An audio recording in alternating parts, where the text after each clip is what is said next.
I'm Dylan Black. The Ottawa StoryTellers are back at it again. Another show this Thursday night.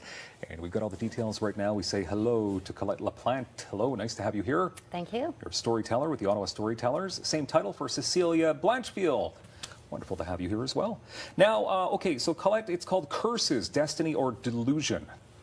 Okay, that's interesting, right? Can I ask you, before we get into the details, give us a brief history on this organization, the Storytellers. Okay, Ottawa StoryTellers have been around for over 30 years.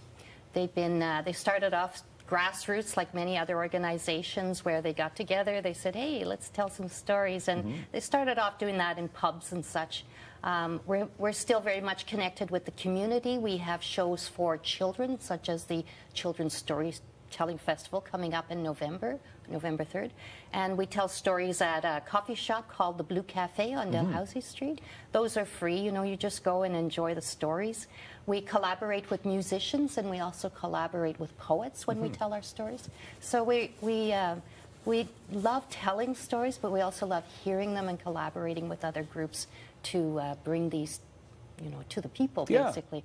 It's the oldest form of communication. So and a lot of people perhaps don't get a chance to hear these stories. Yes, and most of them are for adults, you know, it's not for children. We have the festival, but most of our stories are for adults. Okay, so Cecilia, what motivates you to tell a story? Why does it feel good?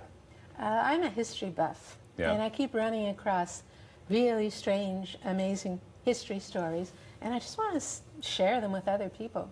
Okay, well, I think that's a good reason, good answer. So you deal with history for the most part?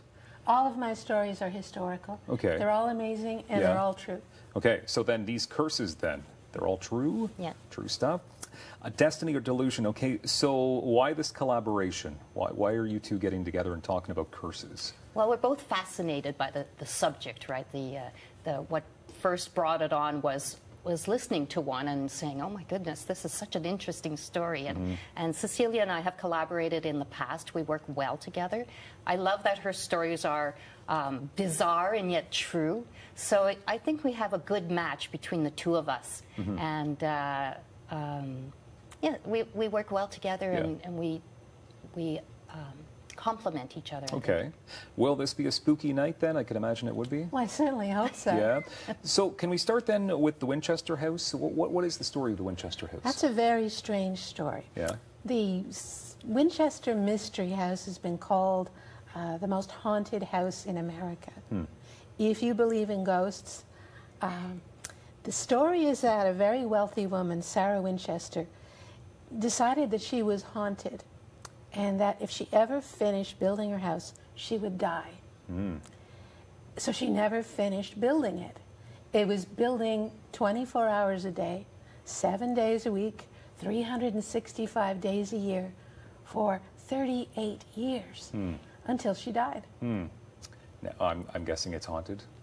Is well, that where we're going theoretically, here? it's haunted by thousands of ghosts. Thousands? Thousands of ghosts, because she was told by a medium that all the people killed by the Winchester rifle, thousands and thousands, would take revenge on her.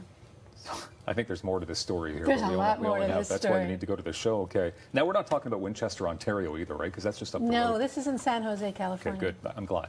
Because 1,000 ghosts is a lot. What is the talisman all about? The talisman. Would you like to tell us about that as well? We're going to bring talismans to protect ourselves. A talisman is something like this. Okay. That people feel has the power to protect you. So hold that up nice and we'll have a look. Okay. Yeah. This is called a Nazar. It protects you against the evil eye. The evil eye. And you will see this all over the Mediterranean. People put it on their boats, their cars, their houses. They put it around their neck. They put it in their window. And this is supposed to repel the evil eye. Repel the evil eye. I could probably use one of those then. Well, we brought one for you. Repelling the evil eye. I still feel like I'm going to get it anyway. Okay, so Colette, can you just tell us how the night is going to unfold? Well, we're going to be telling stories, introducing each other, telling stories. We have a series of long stories, which would be about 20 minutes long, and some 10-minute stories, and some 1-minute stories. So it's just a combination of building up into these different events that she told you. So we'll have like the Winchester House. I have a story about a family whose wedding was cursed. 7 people died in relation to this curse. It's a happy day. So yes, not the type of wedding you'd want to attend, especially since it wasn't the bride and groom who were dying, it was the guests. So watch what you're invited to. Yeah. So there's a whole series of stories from different timelines and different countries. And Okay. we're really looking forward to sharing these with everyone. Wow, sounds spooky. Sounds like a fun night. What time it gets underway? 7:30? Yes. 7:30 at Daly Avenue, 2 Daly Avenue, Arts at Court Theatre, and I'm sure you're always looking for people to join up. Be a part of Ottawa Storytellers. They can find out more about it. Oh yes, for sure. OttawaStoryTellers.ca is our website. Okay. They could join, or they could be a patron of the arts. That is helping us out financially. Thank you very much. And yes. There you go. More details. Check out the website. The Evil Eye. More coming up.